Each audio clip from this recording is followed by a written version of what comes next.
আপনাদের সবাইকে স্বাগত জানাই প্রয়াসমের 7th অ্যানুয়াল কালচারাল ফেস্টিভ্যাল প্রতিদিন প্রয়াসম প্রণামের 10ম দিনে। আমরা সিভিএনএন চ্যানেল প্রত্যেকবারের মতন এবারও প্রতিটি সন্ধ্যার বিভিন্ন অনুষ্ঠানের কিছু মুহূর্ত দেখাবো আপনাদের। তৈরি তো? চলুন তাহলে চোখ রাখি 10ম সন্ধ্যায়। আমরা দেখব আজকের নাটক রুকমাবতীর হাভেলি।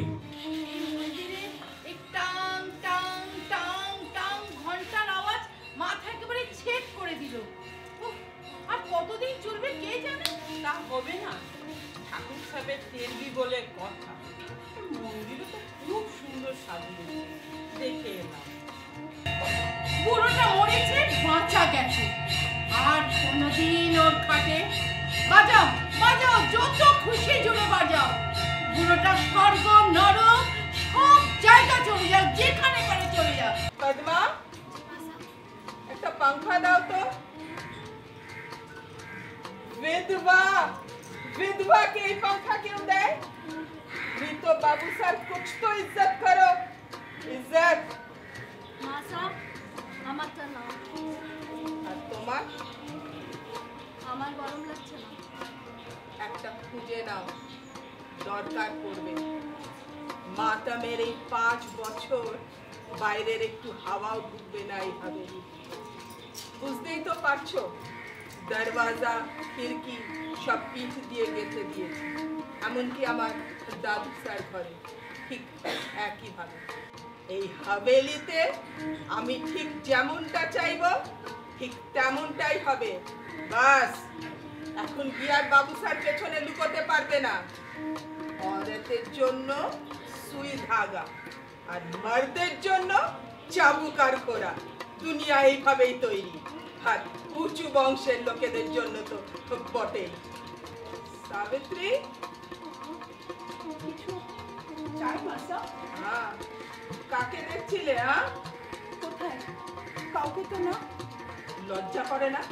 এত বড় ঘরানার মেয়ে হয়ে তুমি একটা পুরুষ মানুষের প্রতি দিওয়ানি হয়ে গেছো। ও ভি বাপের তেরবি দিন। কাকে দেখার চেষ্টা করছিলে? আমি? হ্যাঁ তুমি। কাউকে না। বোকা সেজো না কাম্বা, এদিকে এসো। মাসা, মাসা করছেন, মাসা মাসা।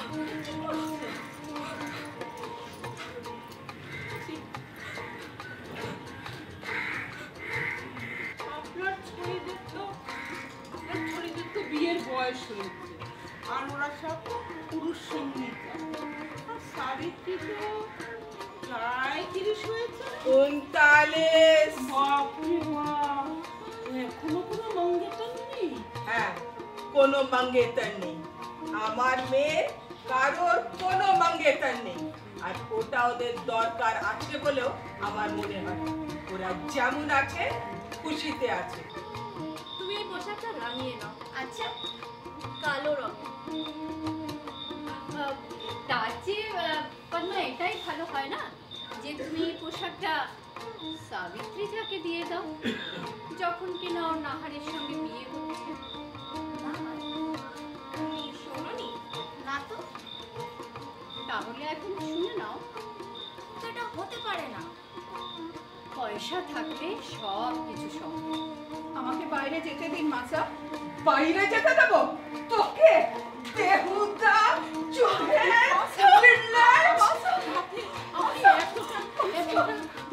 নারাজ হবেন না। ও হতে হবে যে সমুদ্রের ধারে এসব মরদ লোক থাকে, তাদের কাউকে একটা বিয়ে করে তার পিন্দানি হবে যে মাসা। তার ছোকরারা औरतদের দেখলে ভেগে যাবে। চুপ করো মাসা। मैं चुप नहीं रहूंगी। প্রেমের জন্য তার পথে আমি দেখতে পাচ্ছি না। কি তামাশা আমি আর নিতে পারছি না। বন্ধ করে রাখো এনাকে। রুকমা, রুকমা, কাউকে একটা পছন্দ করে আমাকে খুশি থাকতে দে না। রুকমা, রুকমা, রুকমা, আমায় যেতে দে। কোথা থেকে পেলে? ডরো মত, বলো। তোমার বাইসার বিছানার চাদরের নিচ থেকে। এটাও ঠিক বলছে। হ্যাঁ, তো সত্যি বলছে। ভঙ্গি ডায়েট, তোর ভিতরে এত বিষ। সে মারবেন না। মেরেই ফেলবো তোকে আমি আজ। আপনাকে মারতে দিলে তো মারবেন। যান এখান থেকে।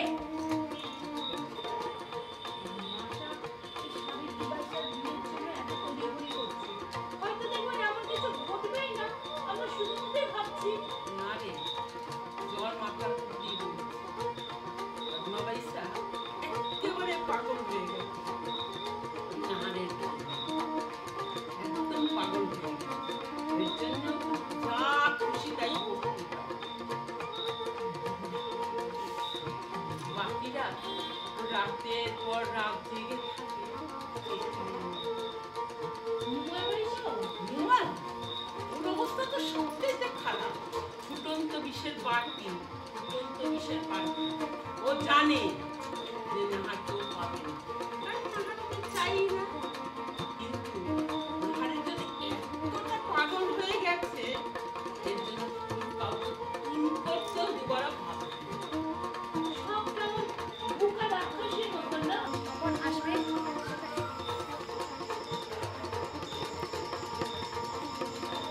কোথায় যাচ্ছিস? ছাড়ো! বলো যেতে দাও আমাকে, ছাড়ো! তোকে যেতে দেব না। মাসা! মাসা! আসুন এখানে, শিগগিরই আসুন। মাসা! কি হচ্ছে এখানে? এত শব্দ কিসের? ডাইনিরা চুপ করো। সব করতে বাধ্য করো তোমরা আমাকে। এদিকে কোনো পুরুষ মানুষ নেই বলে তোমরা এত বার বেড়েছো, তাই না? মাসা দেখো, নাহারের সাথে গেছিল। দেখো। বাচ্চালেন অরতের লক্ষণ এইগুলো উল্টা। আমি উল্টা নই। ডাইনি, তোর নিজের ইজ্জতের কোনো পরোয়া নেই না? তোমার জুলুম আর সহ্য করব না। এক পাও এগোবে না। নাহার আমার। এখন থেকে ওই শুধু আমায় হুকুম দিতে পারে, আর কেউ না। ছাড়ো আমাকে। নাহার আমার, এটা তুমিও জেনে রাখো। আর বাইরে গিয়ে বলে দাও যে এই হাভেলির মালিক ও। হে পরমাত্মা! উল্টা! শুধু শরীর দিয়ে মাঠ পটিয়ে তুই এই বাড়ির বাইরে যেতে পারবি না। বেহায়া, চুড়ে! আমায় বেঁধে রাখতে পারবে না কেউ। এই ছাড়ো তো, ছাড়ো। যেতে দাও ওকে, যতই কালো মুখ আমাদের আর দেখতে না হয়।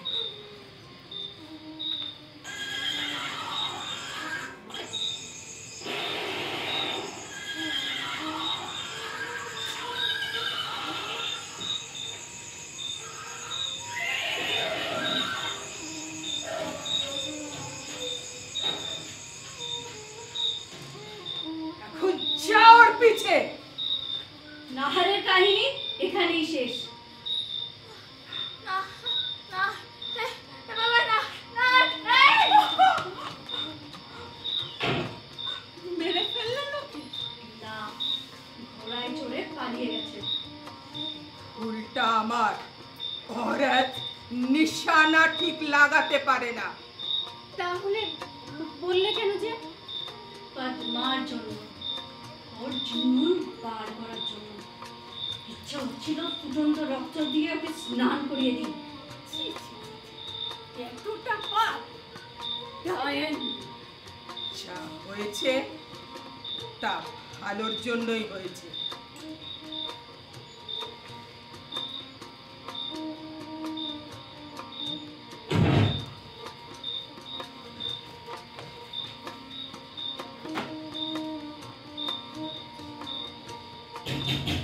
পদ্মা! পদ্মা! ওকে নিচে নামাও। আমার বেটি কুমারী মারা গেছে, ওকে ঘরে নিয়ে যাও, কুমারীর মতো সাজো। এই ব্যাপারে কেউ কিচ্ছু বলবে না, কিচ্ছু না। আমার বেটি কুমারী ছিল, ভবানীর মন্দিরে ওর জন্য আরতি হবে। ও সৌভাগ্যবতী, কারো ভালোবাসা পেয়ে মূল্য। আর কেউ কাঁদবে না, ভয় পেও না। মৃত্যুর মুখোমুখি হও। চোখের জল সবার সামনে না, একলা করে ফেলে। পদ্মাবতী, রূপবাবতীর ছোট মেয়ে। কুমারী অবস্থায় মারা গেছে। আপনারা সবাই শুনছেন? খামোশ। প্রথমেই হচ্ছে আমি দাদাকে ধন্যবাদ জানাবো যে এই ক্যারেক্টারের জন্য আমাকে সিলেক্ট করার জন্য, যে উনি আস্থা রেখেছেন যে ক্যারেক্টারটা আমি করতে পারবো। অবশ্যই রিহার্সালের প্রসেসে উনি প্রত্যেকটা খুঁটিনাটি ছোট ছোট জিনিস মানে দেখিয়ে দিয়েছে। আমি তো প্রফেশনাল অ্যাক্ট্রেস একেবারেই নই, আর এরকম একটা বড় রোল করার অভিজ্ঞতাও আমার আগে সেরকম বিশেষ ছিল না।